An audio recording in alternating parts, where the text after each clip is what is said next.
কিভাবে সাফল্যের পরিমাপ করা যায়? সব বড় বড় সাফল্যের কাহিনীর পেছনে আছে বড় ব্যর্থতার কাহিনী।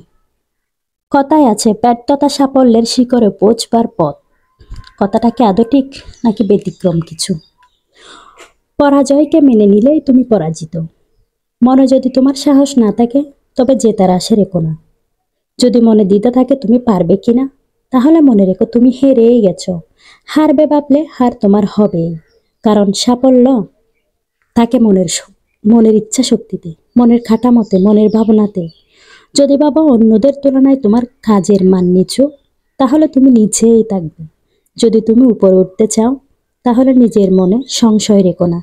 কারণ সংশয় থাকলে প্রত্যাশা পূরণ হয় না।